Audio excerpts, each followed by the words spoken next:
The assembly hall was quiet. Too quiet for a room filled with representatives from 47 different alien species.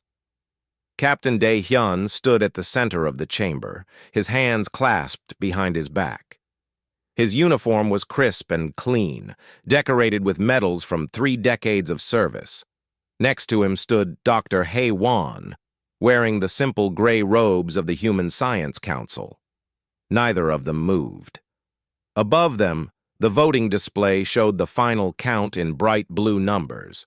38 species voted yes, 7 voted no, 2 abstained. The decision was final.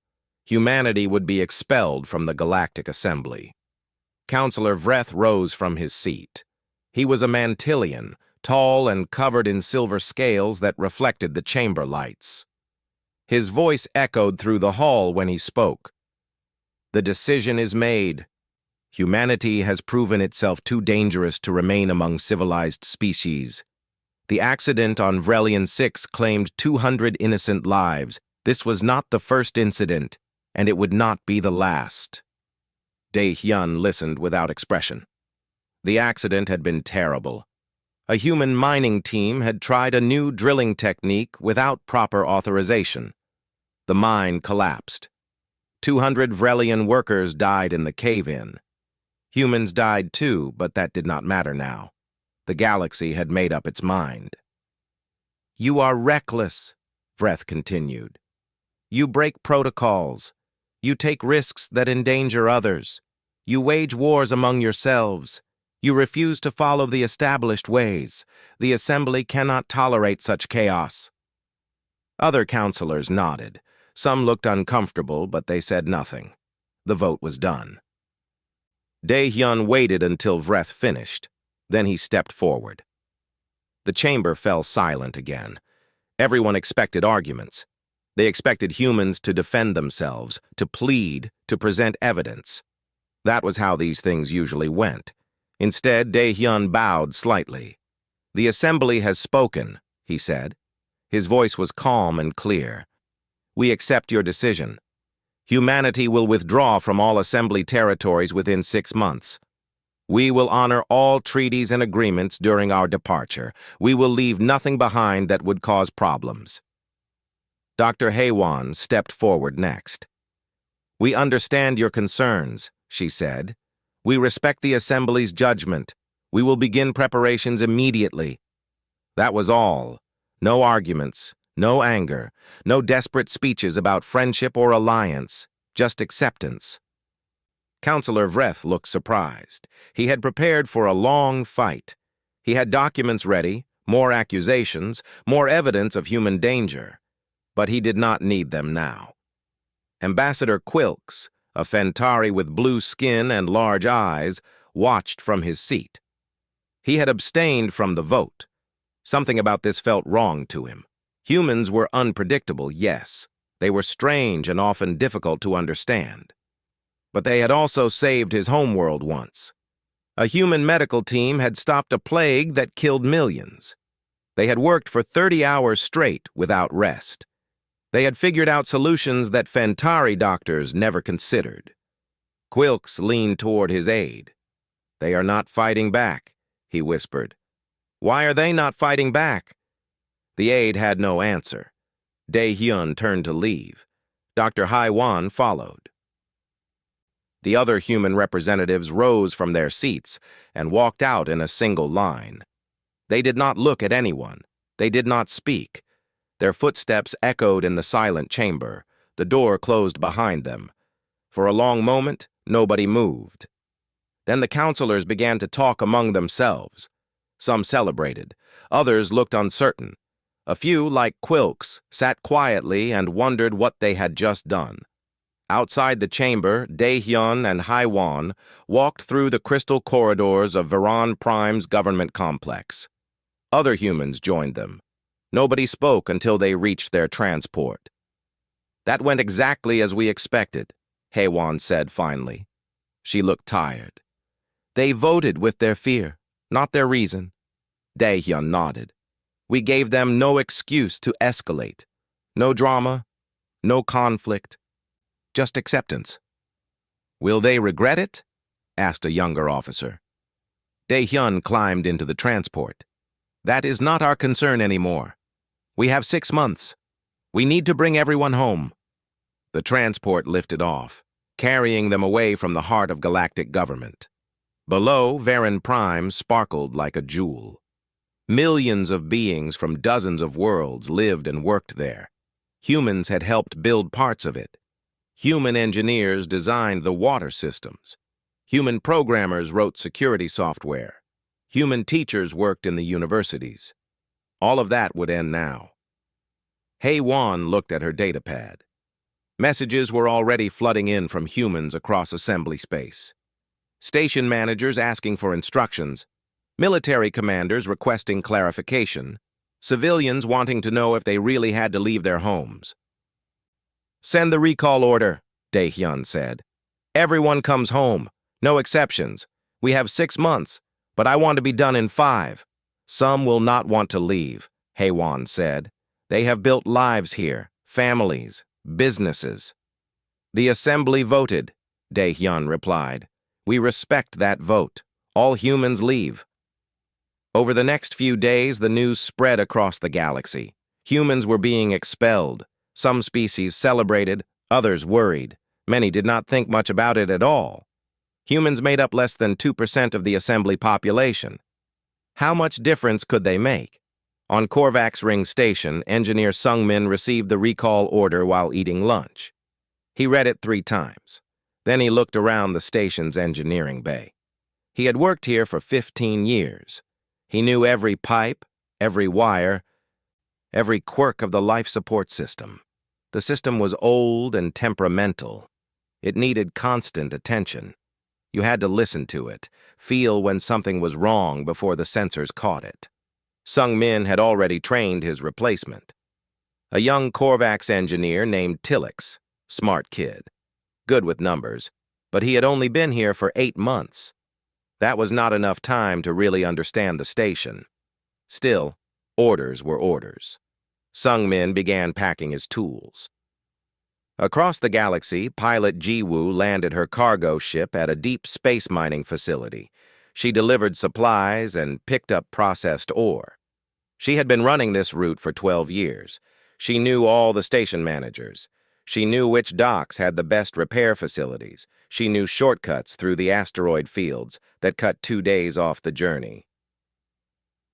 Is it true? The station manager asked her. Humans are leaving? Ji-woo nodded. Recall order came yesterday. I have 3 more runs to make, then I head home. But who will run these routes? You are the only one who knows them. You will figure it out, Ji-woo said. She did not sound happy about it, but her voice was firm. You always do. In the military sectors, Commander Tae-yang oversaw the withdrawal of human forces from 47 joint defense installations. These bases protected the Assembly's frontier borders. Dangerous space, pirates, raiders, and sometimes worse. The bases had human and alien troops working together. Humans usually handled tactical planning. They were good at thinking on their feet, adapting to unexpected situations. Tai-yang met with his Mantillian counterpart. We will be gone in 4 months, he said. You will have full control of the base. The Mantillian officer looked worried. Our tactical doctrine is different. We follow established procedures, you humans. You improvise. You will adapt, Tae-yang said. Follow your training. You will be fine. But he did not believe his own words. These frontier bases needed flexibility. The enemy did not follow patterns. You had to think creatively, try unexpected solutions. That was the human specialty. Still, it was not his problem anymore. Back on Varen Prime, Ambassador Quilks could not stop thinking about the vote. He reviewed files late into the night, records of human contributions to the Assembly, medical breakthroughs, engineering solutions, diplomatic successes. The list was longer than he expected. His aide brought him tea. You should rest, Ambassador. Do you know how many critical positions humans hold? Quilks asked. I have been counting. Over 10,000 across assembly space. Station engineers, medical specialists, system analysts, supply chain managers, tactical advisors.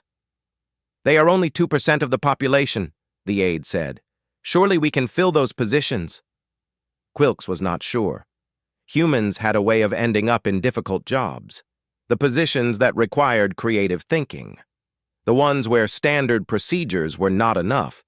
They seemed to seek out problems that others avoided. What would happen when they were gone? He did not have an answer. Not yet.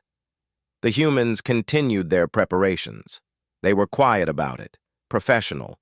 They trained their replacements, organized their departures, packed their belongings.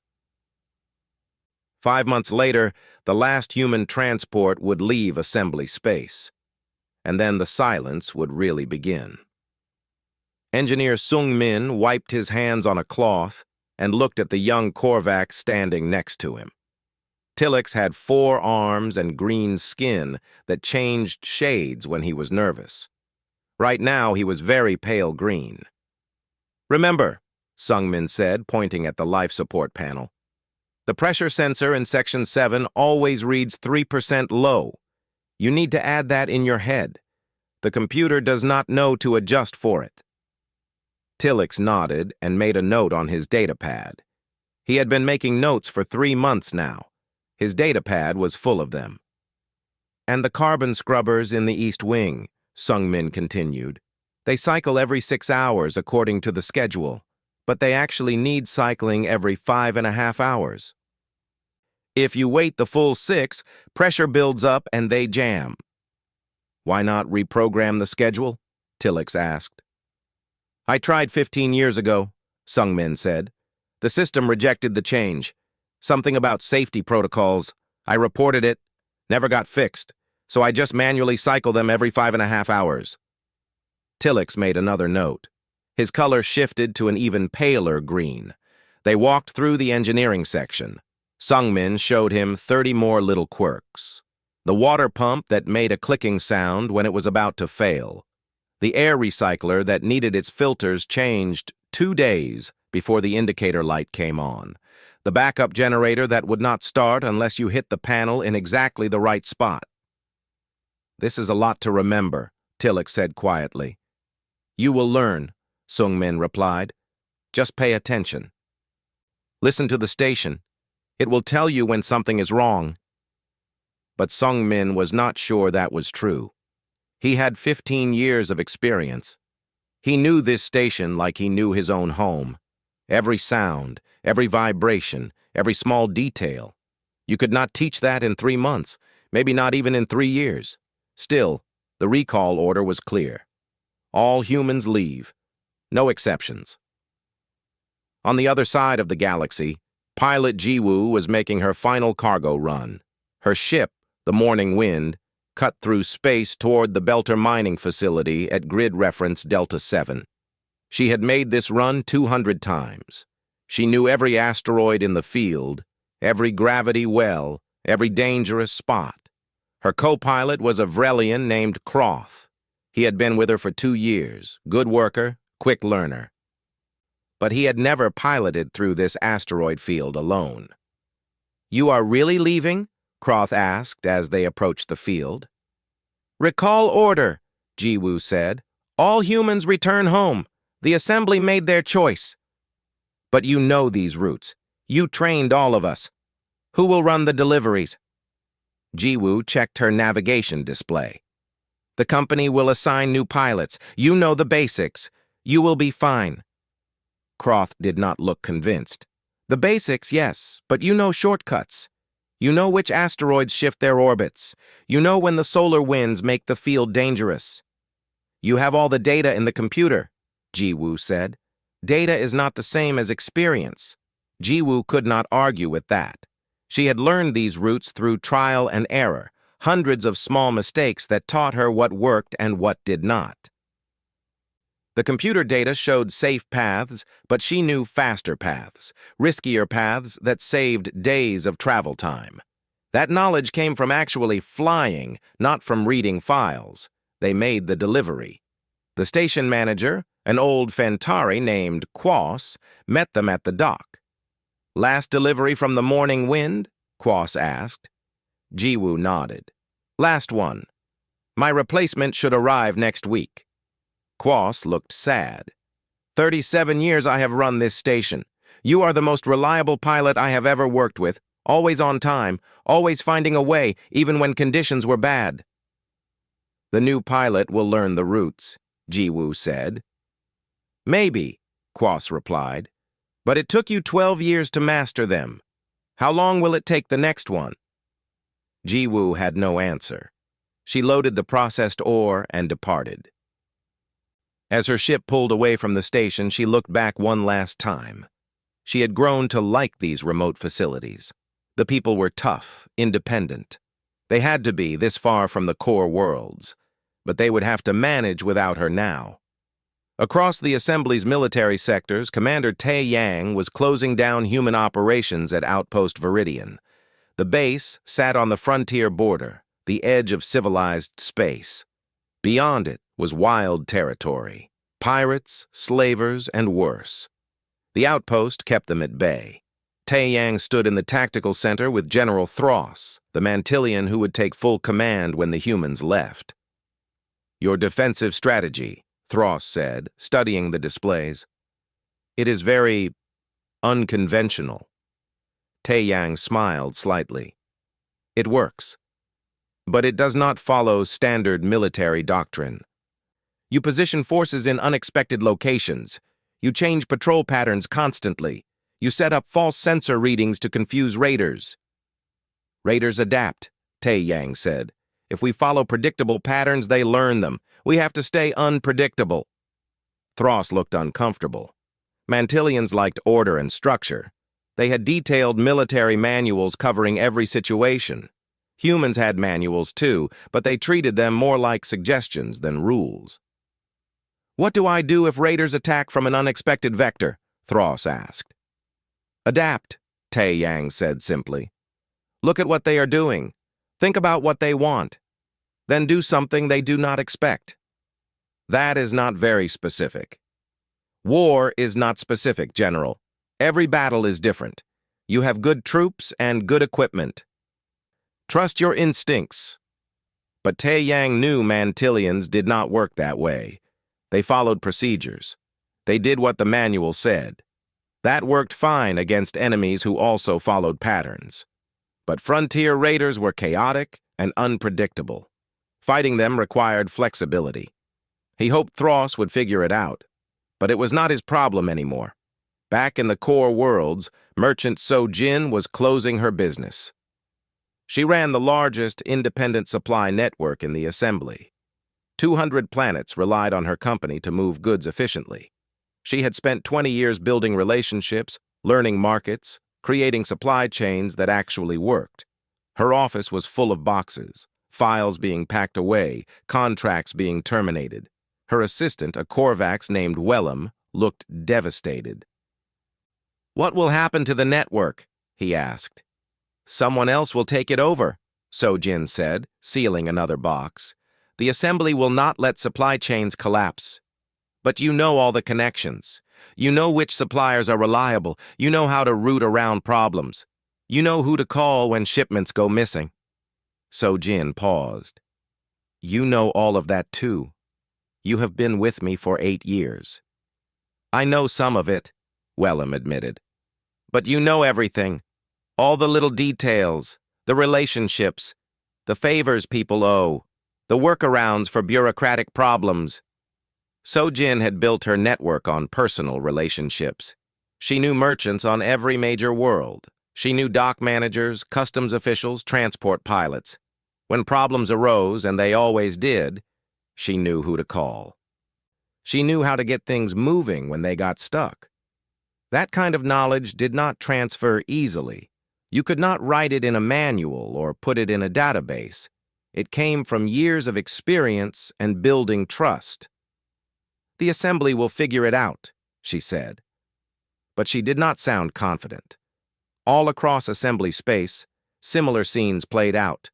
Humans training replacements, humans packing belongings, humans saying quiet goodbyes, Some aliens begged them to stay. Some offered large amounts of money. A few planets tried to pass local laws allowing humans to remain as independent contractors. But Captain Dae-hyun's orders were absolute. All humans leave. The Assembly made their decision, and humans would respect it. No exceptions, no special cases, complete withdrawal. Dr. Haewon stood in her laboratory on Varen Prime. She had worked here for 23 years. Most of her research staff were aliens, good scientists, smart and dedicated, but she was the one who designed the experiments. She was the one who had the creative ideas that opened new research paths. Her replacement, a Vrelian named Thes, watched her pack equipment. "The particle acceleration project," Thes said nervously. "You said it was close to a breakthrough." "The data is all in the computer," Haewon replied. "Continue the experiments as scheduled. You will get results." "But what if the results are unexpected? What if we need to adjust the approach?" "Then you adjust," Haewon said. "You are a good scientist, Thes. Trust your training." Thes did not look reassured. Haewon knew why. Scientific research was not just about following procedures. It was about intuition. About recognizing patterns, about making creative leaps. Sometimes you had to try things that seemed illogical. You had to take risks. That was how breakthroughs happened. Humans were good at taking risks.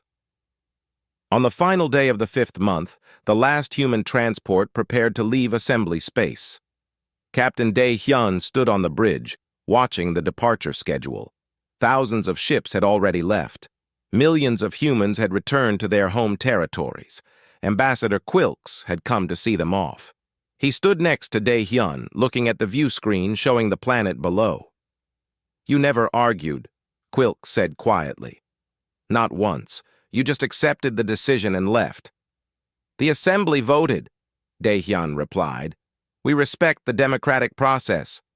Most species would have fought, filed appeals, staged protests. Humans just left." Dae-hyun turned to look at the Fentari ambassador. "Would arguing have changed anything? The vote was not close. The decision was made." Quilks had no answer. "We hold no anger," Dae-hyun continued. "The Assembly feared us. Perhaps they were right to. We are different. We take risks. We break rules. We do not always fit well with others." "You also saved my home world," Quilks said softly. "You have saved many worlds." "And we caused problems too," Dae-hyun admitted. "The mining accident was our fault. 200 Vrelians died because a human team took risks they should not have taken." "So you just leave? No fight at all?" Dae-hyun looked back at the view screen. "We leave with dignity. That is all we have left." The transport engines powered up. Final clearance came from traffic control. The last human ship prepared to depart. Quilks watched them go. Something felt wrong, very wrong, but he could not explain what it was. Not yet.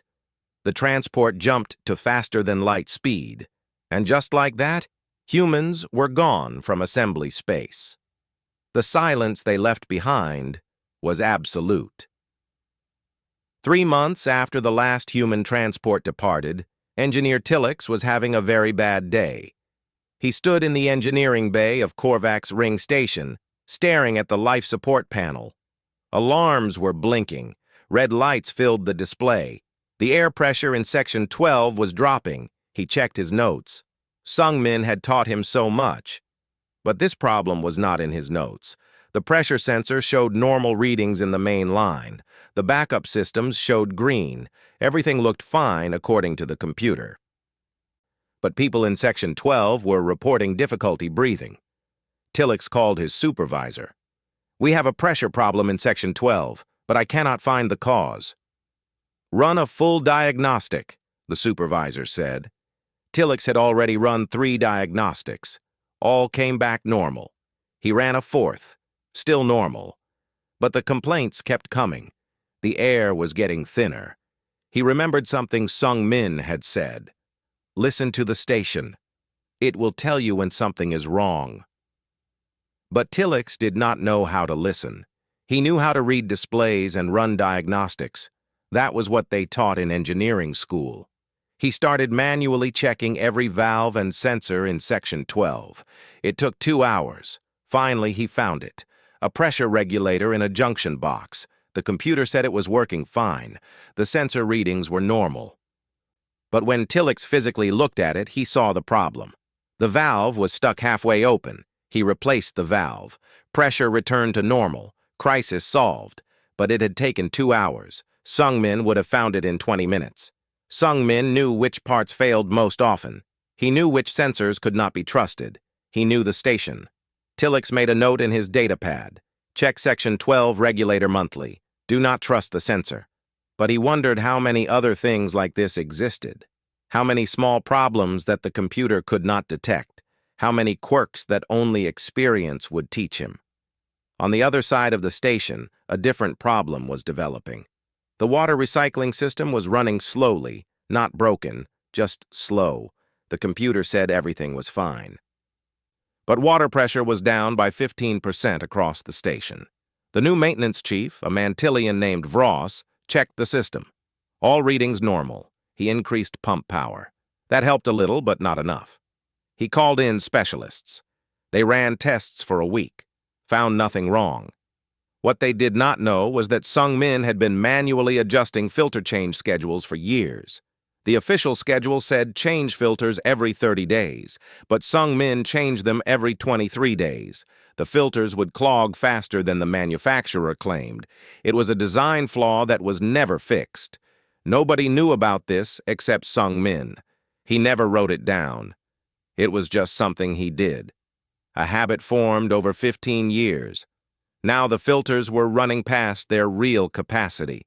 Water flow was suffering. Eventually, someone would figure it out. But how long would that take?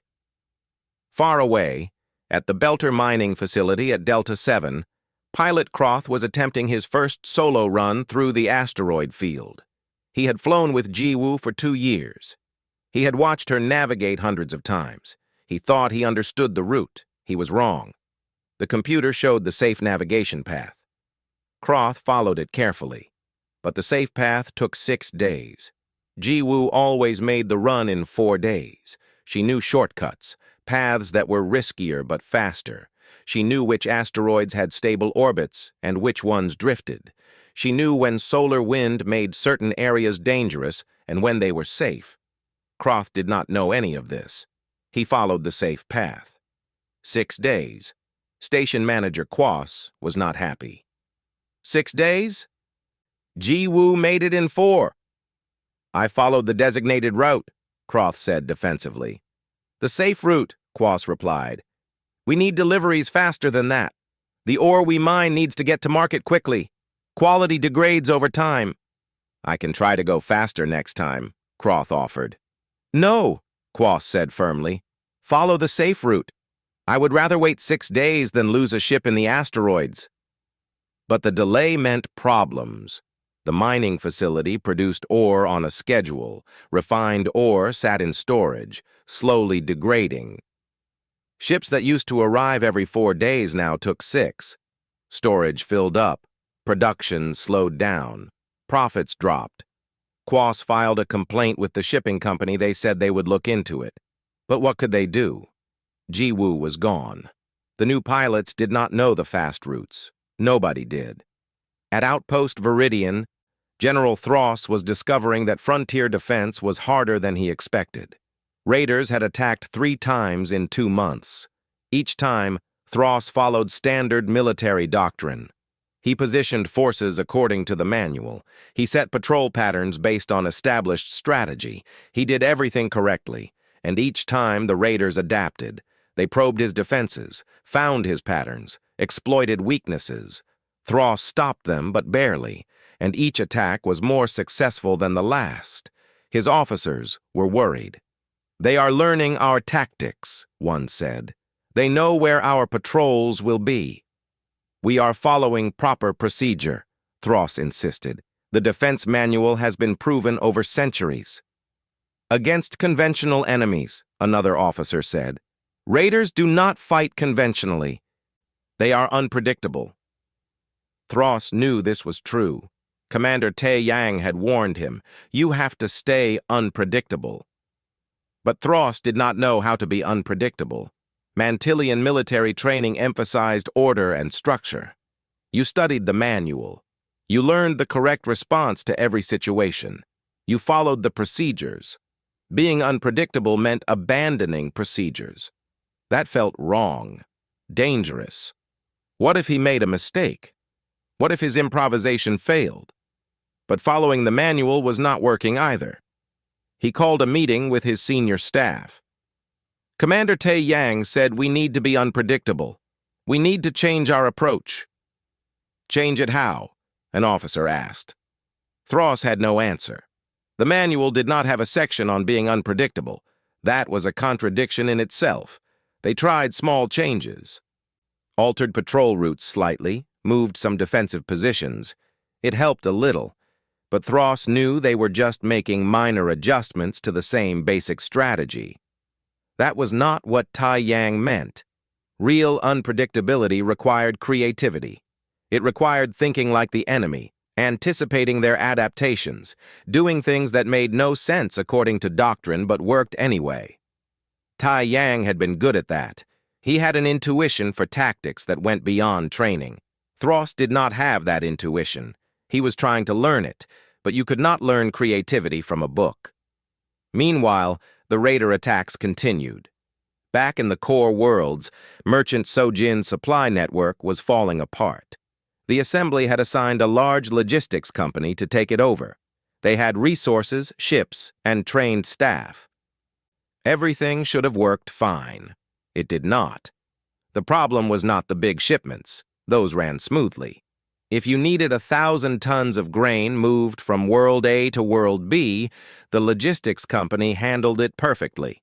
They had systems for that, efficient procedures. But Sojin's network had handled thousands of small, unusual shipments, medical supplies that needed special temperature control, replacement parts that only 3 planets manufactured, perishable goods that required fast delivery. These irregular shipments did not fit standard procedures.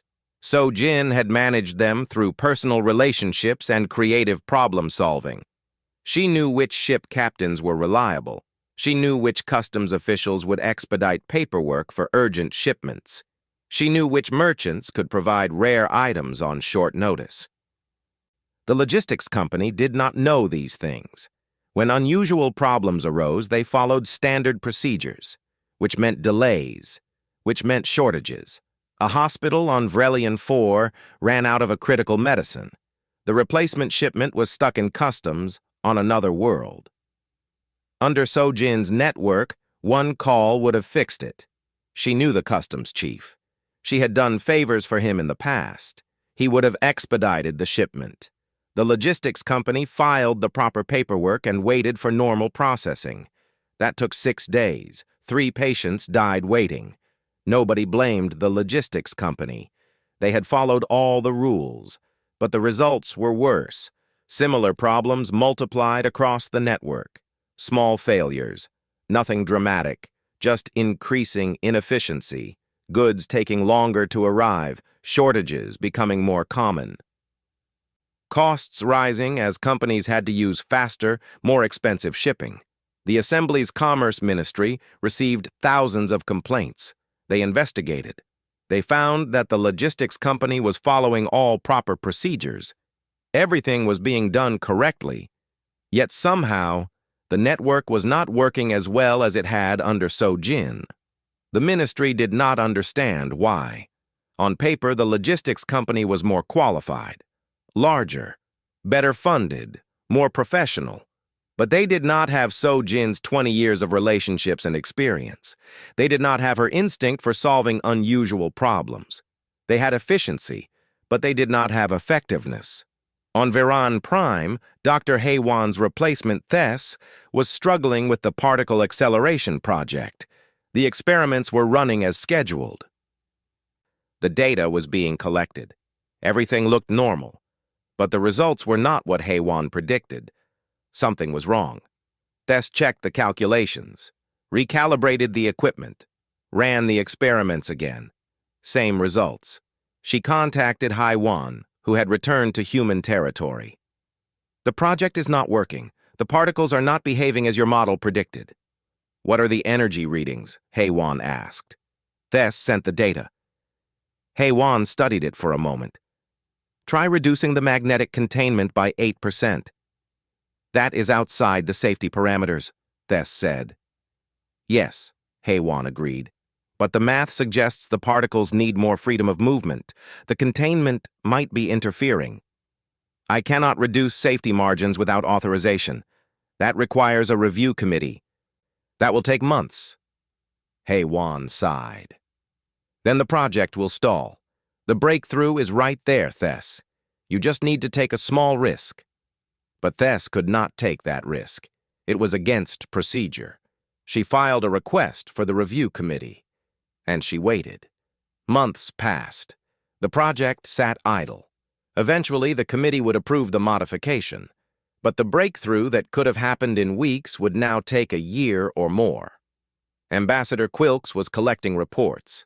Something was wrong across assembly space. Not one big crisis, just many small problems. Inefficiencies, delays, systems not working quite as well as they used to. He reviewed his files. Korvac's ring station having minor technical problems, supply networks running slower, frontier defense bases requesting additional support. Research projects stalling, trade routes becoming less efficient. Individually, each problem seemed minor, but together, they painted a concerning picture. Quilks called a meeting with other ambassadors who had voted against the expulsion. Are you seeing problems in your sectors? He asked. They all were. Small things, nothing catastrophic, but a growing sense that things were not working as smoothly as before. It has only been 3 months, one ambassador said. Perhaps it is just an adjustment period. Quilks was not sure. He pulled up statistics. Efficiency across assembly space was down by an average of 12%. Not terrible, but noticeable. And the trend was getting worse, not better. We need to monitor this carefully, Quilks said. He sent a report to the Assembly Council. It was polite and measured. He did not blame the human expulsion directly. He just noted the statistical trends and suggested they keep watching. Councillor Vreth dismissed the report. Minor adjustments, he said. Temporary issues. We are better off without human recklessness. But Quilks noticed that Vreth did not actually address any of the specific problems in the report. He just insisted everything was fine. In human territory, Administrator Yuna was collecting similar reports. Humans who had been monitoring assembly communications. They were seeing the same patterns Quilks saw. They are struggling, one analyst reported. Nothing catastrophic yet, but definite decline. Yuna nodded. She had expected this, not because humans were superior, but because humans had filled specific niches in assembly society, the difficult jobs. The positions that required flexibility and creative thinking. Those positions still existed, but the people filling them now did not have the same approach. They followed rules and procedures, which worked for routine problems, but when something unusual happened, they struggled. Do we offer help? The analyst asked. Yuna shook her head. The assembly made their decision. We respect it. If they want our help, they can ask. But she knew they would not ask. Not yet. Pride would keep them from admitting they needed the humans they had expelled. Not until things got much worse. 8 months after the humans left, Korvac's ring station experienced its first major crisis. Engineer Tillix was working the night shift when every alarm in the engineering bay started screaming at once. Life support failure, multiple sections. Pressure dropping fast. Tillix ran to the main control panel. His hands shook as he pulled up system diagnostics. Red warnings filled every screen. Cascade failure. Something had broken in the main air circulation system, and now other systems were failing in response. He tried the emergency protocols. Nothing worked. The failures were spreading too fast. Section 7 lost pressure. Then Section 9, then Section 13. "Evacuate those sections," Tillix shouted into his communicator. "Get everyone out now." Klaxons blared throughout the station. People ran through corridors heading for emergency shelters. Tillix watched his screens in horror as more systems failed. He could not stop it. Everything he tried made no difference. The station master arrived in engineering. "What is happening?" "Cascade failure in life support," Tillix said, his voice cracking. "I cannot stop it. The failures are spreading too fast." "What would Sungmin do?" Tillix wanted to scream. How would he know what Sungmin would do? Sungmin had 15 years of experience. Tillix had trained for 3 months. Nothing in his training covered this, but he forced himself to think, to remember. Sungmin had said something about cascade failures, something about the backup systems. The backup systems. They were designed to take over if the main systems failed, but they had to be manually activated. Tillix had practiced this once during training. He ran to the backup control panel. His 4 hands moved quickly, entering the activation sequence. The backup systems came online. Air circulation resumed in the failing sections. The cascade stopped. Tillix collapsed against the panel, breathing hard. The crisis was over, but barely. The station master reviewed the damage. 10,000 people nearly died. If you had been 2 minutes slower activating the backups, we would have lost 3 entire sections. An investigation followed. Engineers studied the failure for weeks. They found the cause. A pressure regulator had failed, the same one Tillix had replaced 5 months ago. It had failed again, but this time it created a cascade effect that nearly destroyed the station. Why did the backup systems not activate automatically? The investigators asked. They are supposed to, Tillix explained, but Sungmin had noted in his records that the automatic activation was unreliable. He recommended always activating backups manually. I remembered that during the crisis. The investigators looked at each other. So the only reason 10,000 people did not die was because you remembered something a human engineer mentioned months ago. Tillix nodded. One investigator spoke quietly. How many other things did Sungmin know that nobody wrote down? How many other problems are waiting to happen? Nobody had an answer. The assembly ordered all major stations to conduct full safety audits. What they found was disturbing.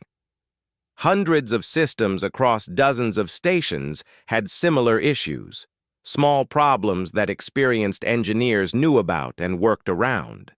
But that knowledge was not in the official records. It existed only in the minds of the engineers who had been there for years.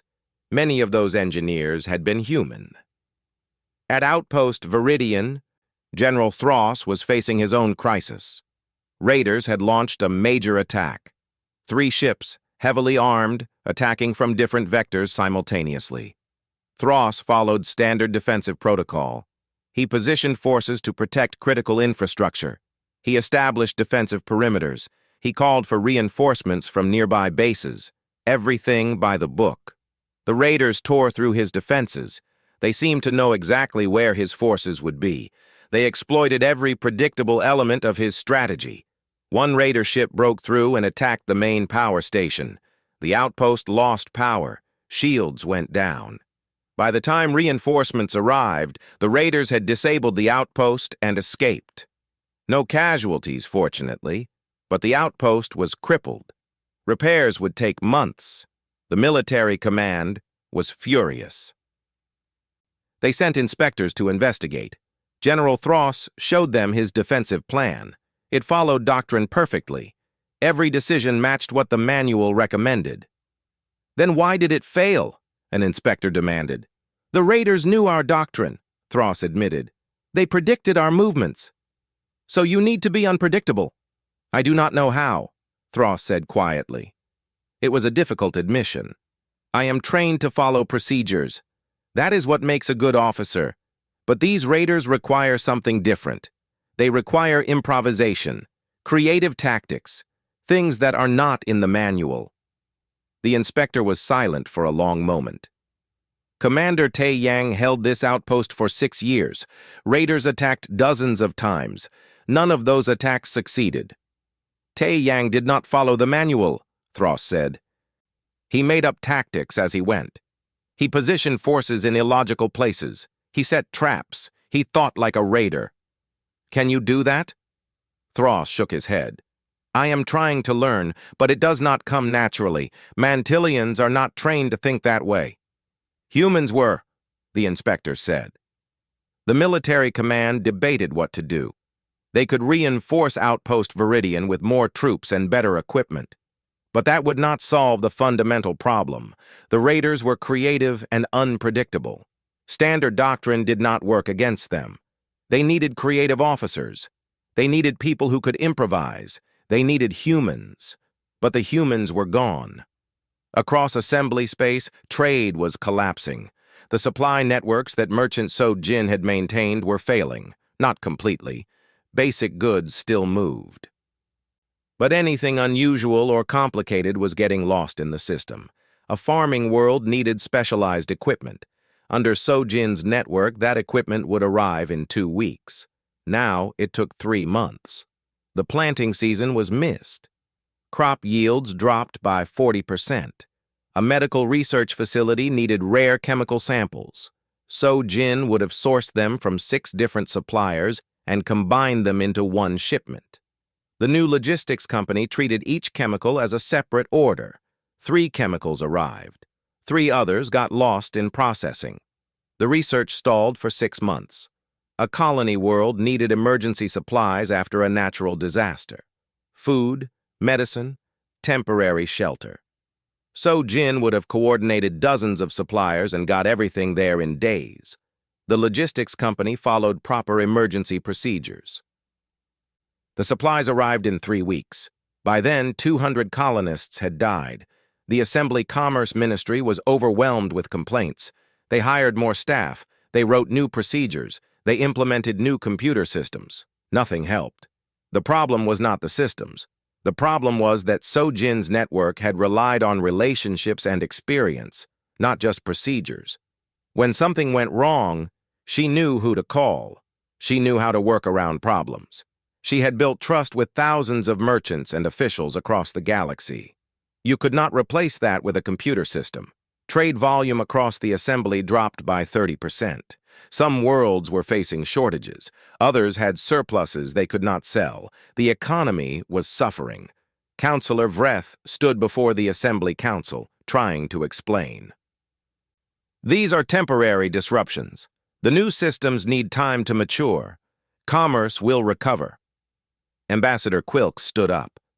It has been 8 months. Things are getting worse, not better. We need to acknowledge what is happening. And what is happening, Ambassador? Vreth asked coldly. We expelled the humans, and now we are discovering how much we relied on them. They were 2% of our population, but they held critical positions across every sector. Engineering, logistics, defense, research. They were the people who solved difficult problems, who worked around broken systems, who improvised when procedures failed. We have replaced them, Vreth insisted. We have filled their positions, Quilks corrected. That is not the same as replacing them. The people in those positions now are competent. But they approach problems differently. They follow rules. Humans broke rules when rules did not work. Rules exist for a reason. Yes, Quilks agreed. And humans knew which rules could be broken safely. That was their gift. They understood the difference between necessary rules and arbitrary ones. The council chamber erupted in argument. Some councillors supported Quilks. Others defended Vreth. The debate went on for hours, but no decisions were made. Meanwhile, the problems continued. In the research sectors, dozens of projects had stalled. Dr. Haiwan's particle acceleration project was just one example. Across assembly space, human researchers had been leading innovative work.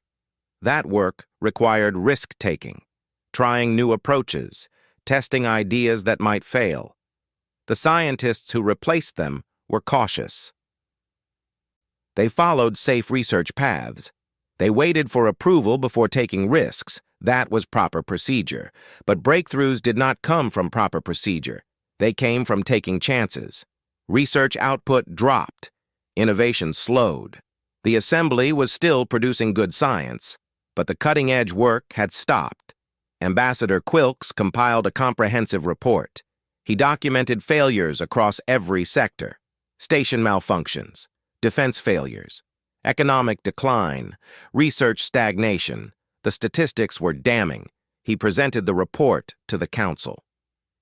"We need to admit we made a mistake," he said.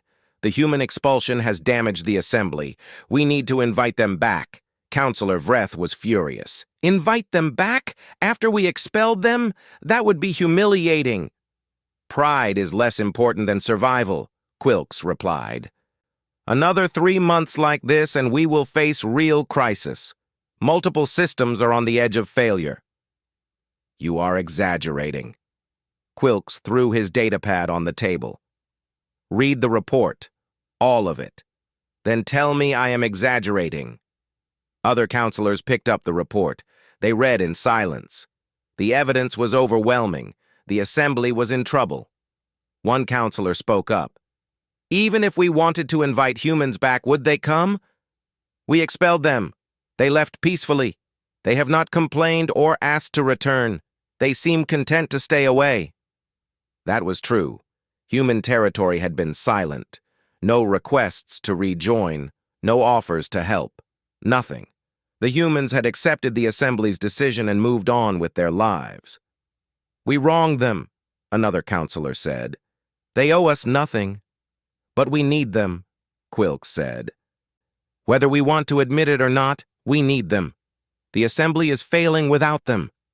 The debate continued for days. Councillor Vreth fought hard to prevent any admission of failure, but the evidence was too strong. Station malfunctions, defense failures, economic problems, research stagnation, all documented, all getting worse. Finally, a vote was called. Should the assembly formally invite humanity to return? The vote passed. 44 species voted yes. Only 3 voted no. Vreth was one of the 3. The assembly would send a delegation to human territory. They would apologize. They would ask humans to return. They would offer whatever terms necessary, but nobody knew if the humans would accept.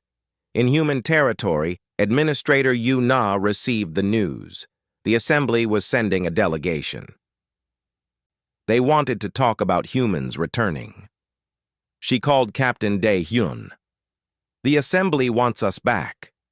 "I know," Dae Hyun said.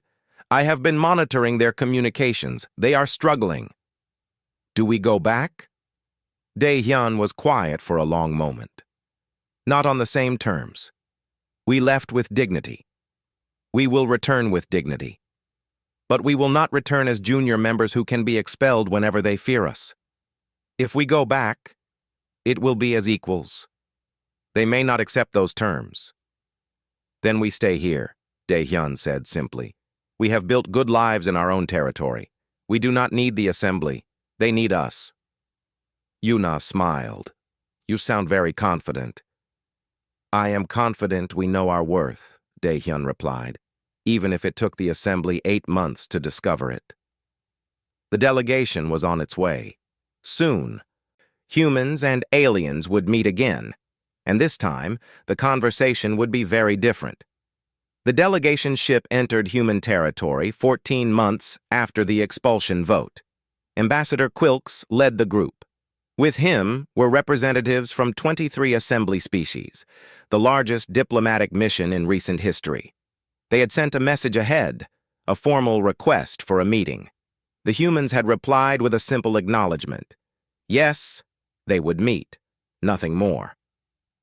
The delegation ship docked at Meridian Station, the main hub of human outer territories. Quilk stepped off the ship and found himself in a bustling station that felt different from assembly facilities. Less formal, more improvised, but it worked smoothly. Captain Dae Hyun waited at the dock. Next to him stood Dr. Hei Wan and several other human officials. They looked calm and professional. No anger, no satisfaction at the Assembly's troubles, just quiet dignity. "Ambassador Quilks," Dae-hyun said, bowing slightly. "Welcome to Meridian Station." "Thank you for meeting with us," Quilks replied. He felt nervous, which was unusual for him.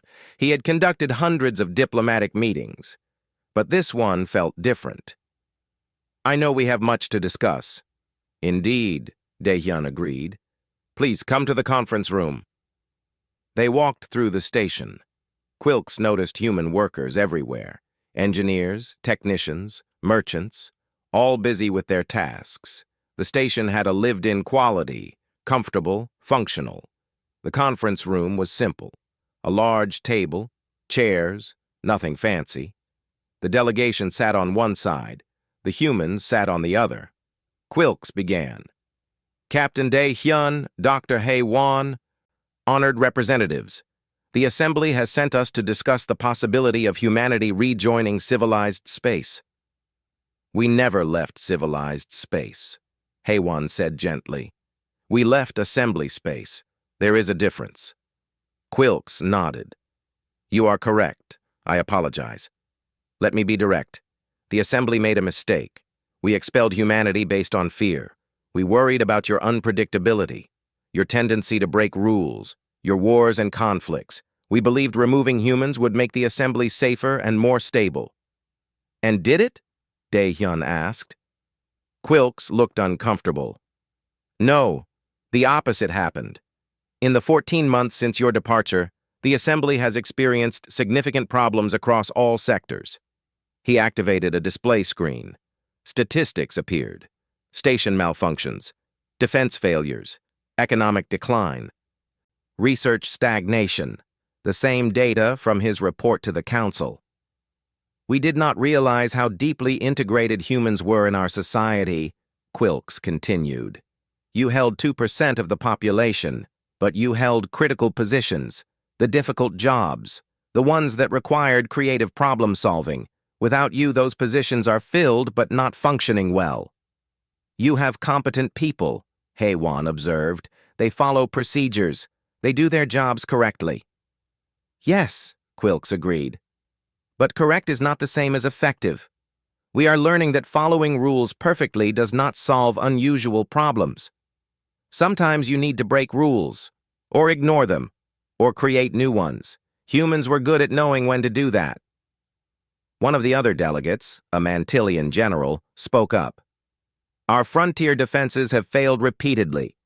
Raiders attack with impunity. We follow proper military doctrine, but it does not work against unpredictable enemies. We need officers who can improvise." Another delegate added, "Our supply networks are collapsing. We have professional logistics companies running them, but they cannot handle unusual situations, complex shipments, emergency needs. The networks are less than half as efficient as they were under human management." Quilks let his colleagues speak. They all told similar stories.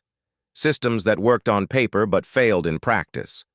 Rules that were followed but did not solve problems. A growing sense that the Assembly had lost something important. Finally, Quilks spoke again. "We come here to formally apologize. The Assembly wronged humanity. We judged you unfairly. We expelled you for being different, not for being dangerous. We ask that you consider returning." Dae-hyun listened carefully. Then he spoke. "You apologize. We appreciate that. It takes courage to admit mistakes, but you must understand something. We did not fight the expulsion because we respected your decision. We left peacefully because that was the honorable thing to do. We have built good lives here in our own territory. We are content. But the Assembly needs you," Quilks said. "That is your problem, not ours," Hei Wan said, not unkindly but firmly. "You made a choice. You asked us to leave. We respected that choice. Now you ask us to return. Why should we?" The delegation looked uncomfortable. They had expected this to be difficult, but hearing it stated so directly was still painful. A Vrelian delegate spoke. We are prepared to offer compensation. Payment for the losses you suffered during the expulsion. Financial incentives for those who return. Dae-hyun shook his head. Money is not the issue. Respect is the issue. You expelled us. If we simply return when you realize you need us, what stops you from expelling us again the next time we make you uncomfortable? We would never, the Vrelian began. You said that before, Dae-hyun interrupted. The Assembly promised humans equal treatment, equal rights. Then one mining accident happened and you voted us out. What guarantee do we have that it will not happen again? Quilks had prepared for this. The Assembly Council has drafted a new charter. If humans return, you would have full voting rights, independent territorial sovereignty, seats on all major councils. You would not be junior members. You would be equal partners. He pushed a document across the table. Dae-hyun picked it up and read it carefully. Hae-won looked over his shoulder. They took their time. This is better, Dae-hyun admitted. But words on paper are not enough. The first charter also promised fair treatment. You ignored it when fear overcame reason. What would convince you? Quilks asked. Dae-hyun thought for a moment. A formal acknowledgement, not just an apology, a public statement from the Assembly Council. Humans were not expelled for being dangerous. We were expelled for being misunderstood, for being different, for approaching problems in ways that made you uncomfortable. That must be acknowledged publicly. Councillor Vreth will never agree to that, a delegate said. Then we do not return, Dae-hyun said simply. The delegation conferred among themselves. Quiet, urgent discussions. Finally, Quilk spoke again. I believe we can get that acknowledgement. Vreth's faction is weak now.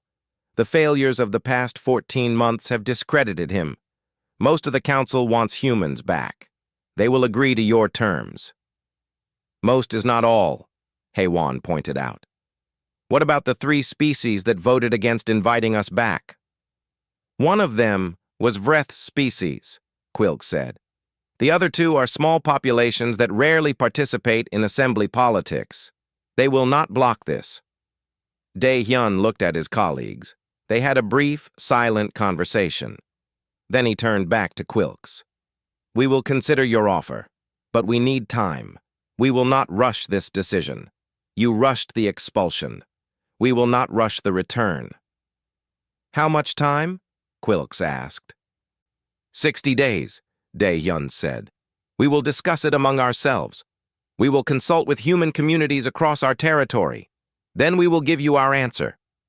The Assembly's problems are growing worse each day, a delegate said urgently. Then perhaps you should have considered that before expelling us, Hae-won replied. Her voice was still gentle, but her point was sharp. Quilk stood up. 60 days. We will wait. Thank you for hearing us, Captain. We know we have no right to ask for your help after what we did. But we are asking anyway. Dae-hyun stood as well. We will consider it carefully. That is all we can promise. The delegation returned to their ship. As they prepared to depart, Quilks looked back at Meridian Station. Humans moved about their business, living their lives. They seemed happy, content. They did not need the assembly. Do you think they will come back? One of the delegates asked. I do not know, Quilks admitted. We hurt them deeply. We judge them without understanding them. If I were them, I would tell us to handle our own problems. But they are not us, another delegate said. Humans are strange. They forgive easily. They move forward instead of holding grudges. Quilks was not sure about that. Humans did forgive, but they also had pride and dignity. They would not come back just because the assembly needed them. They would come back on their own terms, or not at all. The 60 days passed slowly. In assembly space, problems continued to mount. Another station had a major malfunction. Raiders attacked 2 more frontier outposts. Supply shortages spread to 15 more worlds. Research programs shut down for lack of progress. Counselor Vreth tried to maintain that everything was fine, that the problems were temporary, that the assembly did not need humans. But fewer and fewer counselors listened to him. The evidence was overwhelming. The Assembly Council met to discuss the delegation's report.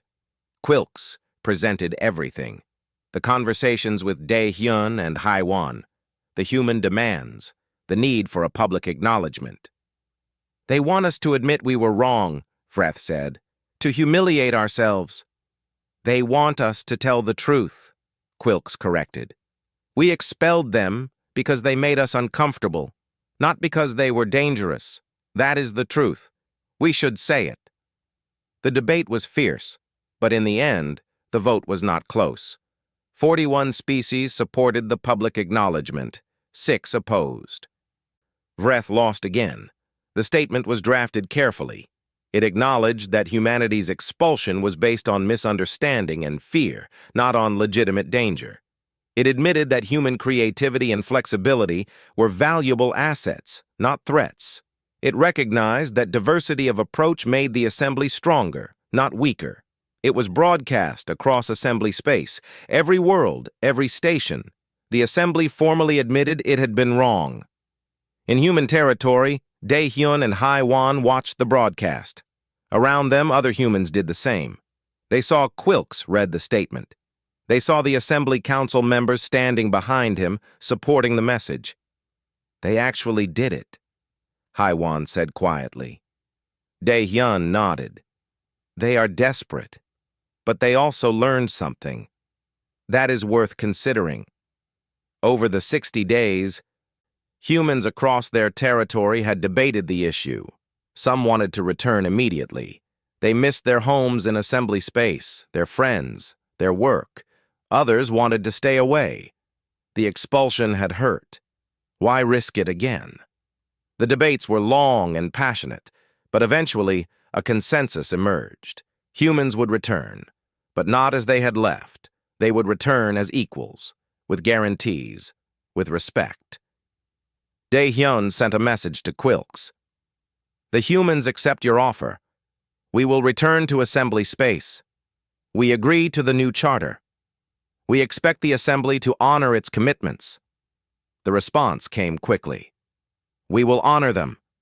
Welcome home. But Hai-wan looked at Dae-hyun after the message was sent. Is it really home anymore?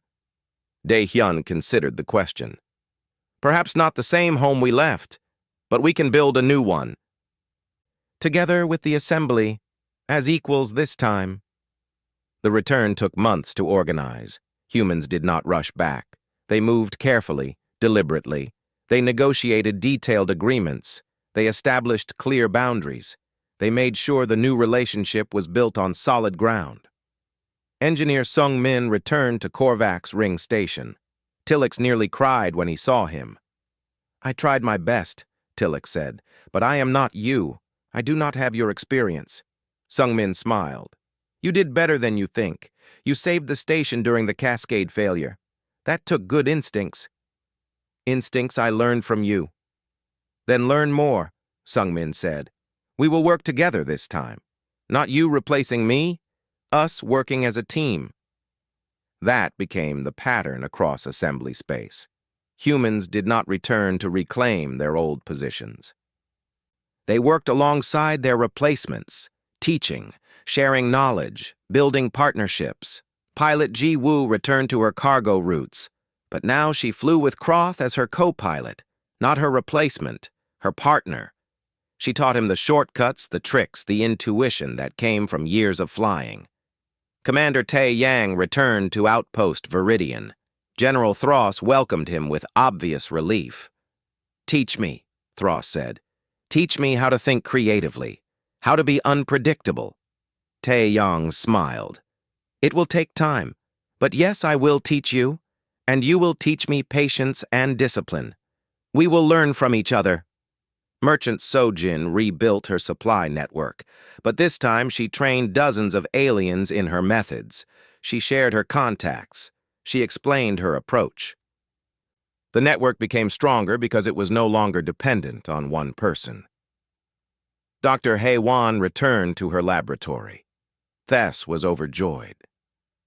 "The particle project. We have been waiting for you." "Then let us work on it together," Hei-Wan said. "You have good instincts, Tess. You just need confidence to trust them." Ambassador Quilks met with Dae-Hyun one more time, months after the humans returned. They stood in the assembly hall, watching delegates from all species working together. "Did you know this would happen?" Quilks asked. "Did you know we would fail without you?" Dae-Hyun thought carefully before answering. "We hoped you would not fail. We never wanted the assembly to suffer. But we knew our worth, even if you did not. We knew what we contributed. We just waited for you to discover it. And if we had not? If we had managed without you? Then we would have been happy in our own territory," Dae-Hyun said. "We do not need validation from others. We know who we are." Quilks nodded slowly.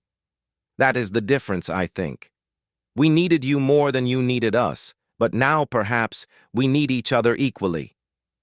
"Perhaps," Dae-Hyun agreed. "Time will tell." The assembly moved forward, different now, changed by the absence and return of humanity. The relationship was more balanced, more respectful, built on recognition of what each species brought to the community. Humans still broke rules when rules needed breaking. They still took risks.